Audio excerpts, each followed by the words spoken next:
फिक्र की अगली पॉलिटिकल फाइल एनडीए के कुनबे से जुड़ी है, जिसके विस्तार की चर्चा मानसून सत्र खत्म होते ही शुरू हो गई। केंद्र की सियासत में बड़े उलटफेर के संकेत मिल रहे हैं, जिससे विपक्षी एकता को खतरा हो सकता है।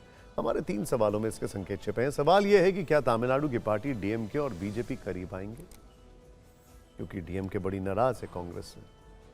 क्या महाराष्ट्र में एनसीपी का एकीकरण होगा?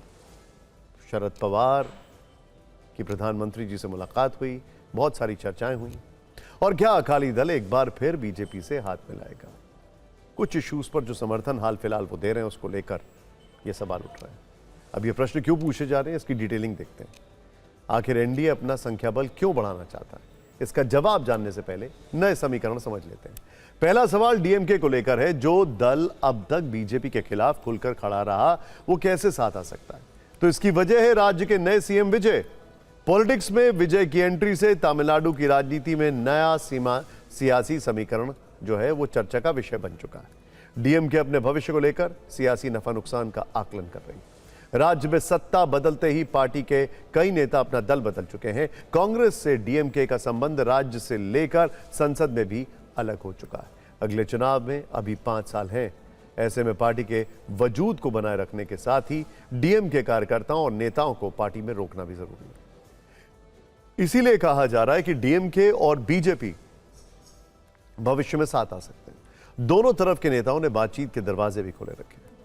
इसे कुछ संकेतों से समझ सकते हैं। गुरुवार को जहां पूरे विपक्ष ने स्पीकर की चाय पार्टी का बहिष्कार किया, वहीं डीएमके इसमें शामिल। डीएमके की तरफ से कानिमोई ने चाय पार्टी में हिस्सा लिया। इससे पता चलता है कि राज्य की सत्ता से बाहर होने के बाद डीएमके केंद्र की सत्ताधारी दल से अपने संबंध बनाए रखना चाहती है। डीएमके का यही रुख परिसीमन बिल और महिला आरक्षण बिल पर एनडीए सरकार के काम आ सकता है।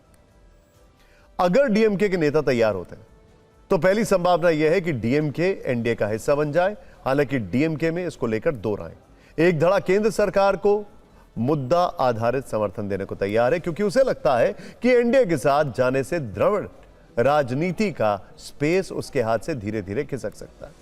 डीएमके के आक्रामक सनातन विरोधी रुख को देखते हुए कुछ बीजेपी नेता भी डीएमके से मुद्दा आधारित समर्थन लेने के पक्ष में। एनडीए में डीएमके के शामिल होने और केंद्र सरकार का हिस्सा बनने को लेकर फैसला आने वाले दिनों में दोनों दलों के शीर्ष नेता करेंगे। तमिलनाडु की तरह सियासी समीकरण के बदलाव की चर्चा महाराष्ट्र में भी हो रही है।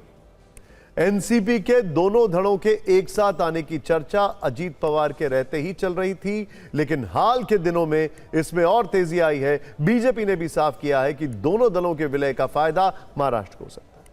सूत्रों के मुताबिक बीजेपी ने दोनों धड़ों को संदेश दिया है कि विलय के बाद एक हुई एनसीपी एनडीए का हिस्सा बन सकती है और उसे केंद्र की सत्ता में भागीदार भी बनाया जा सकता है। मानसून सत्र के दौरान सुप्रिया सूले की पीएम मोदी से 2 बार मुलाकात हो चुकी है और इसी दौरान शरद पवार भी एक बार उनसे मिल चुके हैं। बीजेपी आलाकमान ने एकीकरण के लिए महाराष्ट्र और दिल्ली में नेताओं की जिम्मेदारी तय की। सूत्रों के मुताबिक विलय होने के बाद एनसीपी शरद गुट को अगले मंत्रिमंडल विस्तार में जगह मिल सकती है। एक हुई एनसीपी से 2 मंत्री बनाए जा सकते हैं। सूत्र बता रहे हैं कि एनसीपी की नजर कृषि और सहकारिता मंत्रालय पर है। इसी तर्ज पर पंजाब की राजनीति भी करवट ले रही है। पीएम मोदी से सुखबीर सिंह बादल की हालिया मुलाकात के बाद बीजेपी और अकाली दल के फिर से साथ आने की चर्चा। पीएम से मुलाकात के अगले दिन अकाली दल ने महिला बिल के समर्थन का ऐलान भी किया। दोनों दलों का साथ पंजाब में अगले साल होने वाले विधानसभा चुनावों में फायदेमंद साबित हो सकता है। नांदेड़ में गुरुवार को सुखबीर बादल पर हमले के बाद पीएम मोदी समेत बीजेपी के शीर्ष नेताओं ने उनकी सांसद पत्नी हरसिमरत कौर से फोन पर बातचीत की और उनका हालचाल जाना। हमले के बाद सीएम देवेंद्र फडणवीस ने जांच के आदेश भी दे दिए। अगर बात बन गई तो सारे समीकरण फिट बैठे तो एनडीए को संसद में कितना फायदा हो सकता है? अब ये मैथमेटिक्स समझते हैं। लोकसभा में एनडीए के 324 सांसद, डीएमके के 22, जबकि शरद गुट के 8 और अकाली दल का 1 सांसद। हाथ मिलाने की सूरत में यह नंबर 355 हो जाएगा, जो 2/3 बहुमत के नंबर 360 के लगभग करीब है। अगर राज्यसभा में संख्या बल देखें तो वहां एनडीए की संख्या 152 है। इस सदन में डीएमके के 8, जबकि शरद गुट का 1 सदस्य। अकाली दल से इस सदन में कोई नहीं। कुल मिलाकर वैसी सूरत में एनडीए का नंबर 158 से बढ़कर 161 हो जाएगा, जो 2/3 बहुमत के काफी करीब है। डीएमके के बदलते मूड में तमिलनाडु से बयान भी आने लगे। Yesterday, you could see Tirumati Kanimoli has participated in the tea party of the speaker, and when no other India party has been participated. Kanimoli Somo, the former MP, also told that like there is no one is like a friend or enemy in politics. The same has been repeated by another BJP leader. So it could see that like they are already in an agreement, and they are already getting into alliance because DMK wanted BJP badly now, because like they wanted to protect from their all their scams and whatever they have looted from Tamil Nadu, and all the cases are getting registered. So now to protect themselves, definitely they need BJP support.